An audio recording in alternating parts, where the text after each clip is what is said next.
네, 한 분 더 만나볼 텐데요. 재창당 수준의 쇄신이 필요하다고 지적한 바 있는 김영우 전 의원 전화로 만나보겠습니다. 나와 계시죠? 네, 안녕하세요. 네, 어제 의총 결론은 얘기 들으셨죠? 네. 김기현 대표 중심으로 변화와 쇄신 방안을 마련한다. 이게 결론이라고 하는데 어떻게 평가하십니까?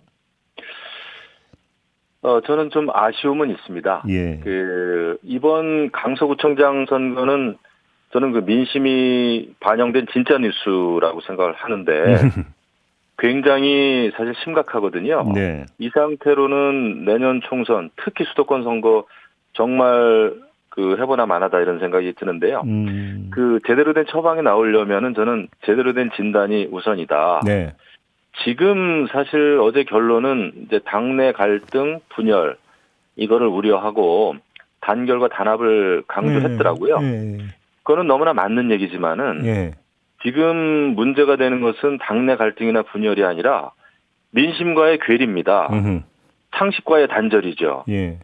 저는 사실 이번 강서구청장 선거 결과 저는 김태우 후보를 대통령께서 정치적인 결단에 의해서 사면 복권한 거는 저는 충분히 이해를 했어요. 그거는 할 수 있다고 봅니다. 공익 제보자니까. 하지만 김태우 후보를 왜 다시 강서구청장 후보로 재등판시켰는가. 여기에서 김기현 대표나 당의 지도부가 어떤 역할이 있었나. 저는 이런 것은 굉장히 우리가 한번 성찰해봐야 될 문제다.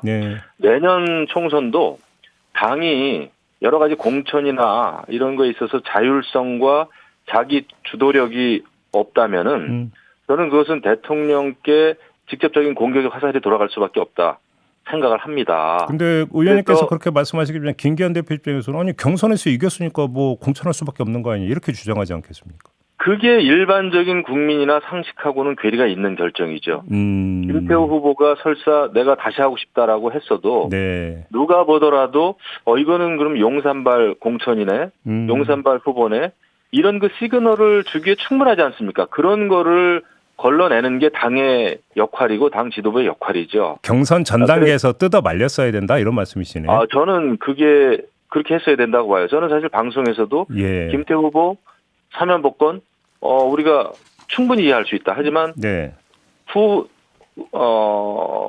강서구청장 후보는 김태우 후보는 아니다라는 얘기를 제가 분명히 했었어요.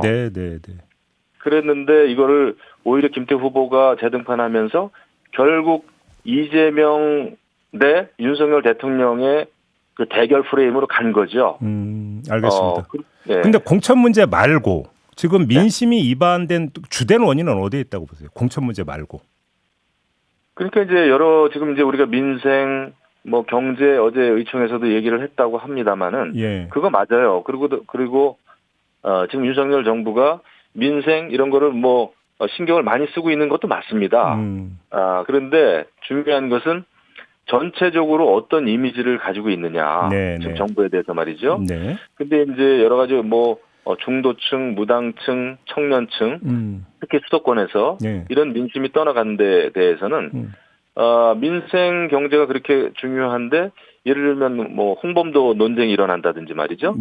이렇게 되면은 완전히 착시 현상이 생길 수밖에 없지 않습니까? 민심에서는.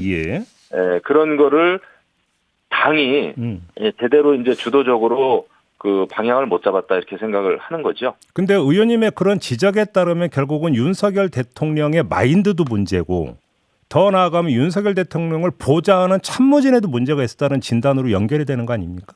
저는 당정 관계가 제대로 정립이 돼야 된다 생각합니다. 사실 이 정치권에서 벌어지는 모든 정치적인 이벤트와 일들은 당이 책임질 수 있는 구조가 돼야 돼요. 이거 말처럼 쉽지는 않습니다. 물론 대통령제 하에서 하지만 어제 저는 저런 정도 결기를 보였어야 된다고 봐요. 그러니까 김기현 대표 체제로 유지가 된다고 이제 가닥을 잡았기 때문에 그것은 당장 더 이상 논하는 거는 저는 무의미하다고 보고요. 오히려 예를 들면 내년 공천에서 우리가 승리를 하기 위해서는 용산발 전략 공천 없다. 100% 모두가 경선해야 된단 말이죠. 공정한 시스템을 통해서 그 정도 나가줘야 당이 그래도 자율성을 가지고 뭔가 해내겠네 이렇게 되는 거지. 뭐 총선 기획단이나 이런 거는 당연히 총선 기획단은 늘 선거 그렇죠. 앞두고 생기는 기구예요. 그렇죠. 예. 예, 저도 그거 준비 그 단장도 해봤고. 네. 그리고 혁신위원회도 바로 불과 얼마 전까지 혁신위원회가 있었습니다. 우리 당에. 그런데 거기에서 나온 결과가 뭔지도 지금 아무도 모르고 있어요. 그래서 우리는 이런 어떤 형식적인 이런 쇄신과 개혁보다는 예.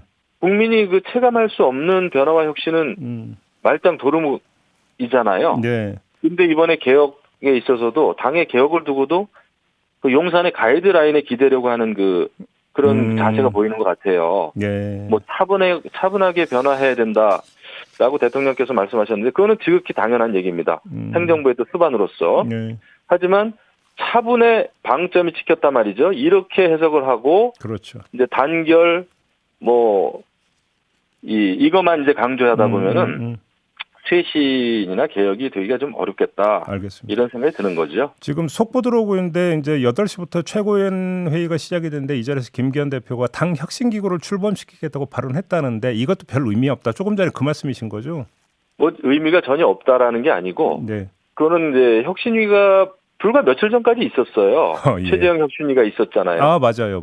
예. 네, 그런데 아무도 관심을 갖지 않잖아요. 네. 그건 뭐냐면 우리가 메뉴만 바꿔가지고 지금 될 문제가 아니다. 저는 간판이 바뀌고 재창당 수준을 해가지고 네. 합리적인 보수가 주도를 해야 되죠. 합리적인 보수가 되지 않고 지금 사실 여야 관계도 완전히 막장 정치 아닙니까? 그러니까 국민들이 어디를 찍어야 될지 모르잖아요. 그리고 지금 오늘 여론조사 나온 거 봐도 민주당하고 지금 완전히 역전이 됐어요. 그래서 이런 거는 심각하다. 내년 수도권 선거 이기려면은 이거 정말 말로만이 아닌 알겠습니다. 재창당 수준의 쇄신 2012년에 있었던 그 정도 수준까지 가지 않으면 저는 굉장히 어려운 게임이다 생각이 들어요. 어제 의총에서 단결 단합이 그렇게 강조가 됐다고 하는데 제가 궁금한 게 그 단결과 단합의 대상에 이준석 전 대표나 유승민 전 의원이 포함된다는 얘기는 없는 것 같은데 이건 어떻게 평가하세요? 그거는 개인 유승민, 개인 이준석 정치인에 대한 얘기를 할 필요가 저는 없다고 봅니다. 그래요. 네, 그거 되면은 오히려 논란만 될 거예요. 그래서 저는 그렇게 봐요. 우리가 생각이 같고 그다음에 윤석열 정부의 성공 또 국민의 행복을 위해서 같은 철학이 있다면은 같이 가는 게 민주정당이죠. 안아야 된다고 보시는 거죠? 다만 조건이 있습니다. 예. 이 같은 생각, 같은 철학을 가지고 있다 하더라도 이 당에 대한 어떤 비판이나 윤석열 정부 대통령에 대한 비판 이것이 건설적인 비판을 넘어서서 어떤 조롱이나 비아냥 일방적인 비판 이런 거는 안 되는 거죠. 그리고 이것은 그 두 분이 어떻게 하기에 따라서 뭐 같이 가고 또 같이 안 가고 그것이 이제 결정이 되겠죠. 그런데 그 두 분을 지금 뭐 끌어안아야 된다 말아야 된다 이거는 아주 불필요한 저는 뭐라 그럴까요? 문제라고 봐요. 지금 꺼낼 얘기는 아니다. 네. 알겠습니다. 의원님은 포천에서 이제 그러니까 다선이셨고 이제 지난 총선에서 포천에서 불출마 선언하셨고 이번에 서울에 출마하십니까 혹시? 네, 그런 의향을 가지고 있습니다. 수도권에서 특히 이제 서울 어려운 지역에서 한 석이라도 보태는 것이 사실 제가 여태까지 당으로부터 입었던 은혜에 보답하는 길이고요. 내년 총선 승리하지 않으면은 너무 어려워지는 거 아닙니까? 우리 그러면 다른 중진들도 의원님처럼 서울 이런 데 출마를 해야 된다고 생각하세요? 그거는 철저하게 개인의 몫인데요. 개인의 결단이고 그거를 제가 촉구할 만한 위치에 있지 않습니다. 다만 얼마 전에 하태경 의원도 어려운 결단을 했는데 그런 것이 제2, 제3의 하태경 의원이 좀 나왔으면 좋겠어요. 그래요. 근데 지금 어차피 총선에서 말 그대로 아까 얘기했던 단결 단합의 결국은 바로미터는 공천인데 공천이 되느냐 안 되느냐 이 문제 아니겠습니까? 네. 지금 그건 크게 걱정 안 해도 된다고 보십니까? 그거는 이제 걱정을 해야죠. 그래서 아까 말씀드린 대로 용산발 전략 공천 없다. 이 정도 결기를 당대표께서 대외 공포를 하셔야 됩니다. 그리고 나서 이제 여러 가지 또 어떤 개혁 정책. 대통령이? 아니요. 당대표가? 네, 대표께서. 그렇게 왜냐하면 당에서 벌어지는 일은 당대표가 책임을 져야 되는 거거든요. 그런데 결국은 그런 의지를 또 표명하는 또 하나의 방법은 사무총장을 누구로 이제 그 인사단하니 이 문제도 연결이 되는 거 아닐까요? 그것도 연결이 될 수가 있죠. 연결이 되겠죠. 그래요? 어떤 사람이 사무총장에 앉아야 된다고 생각하십니까?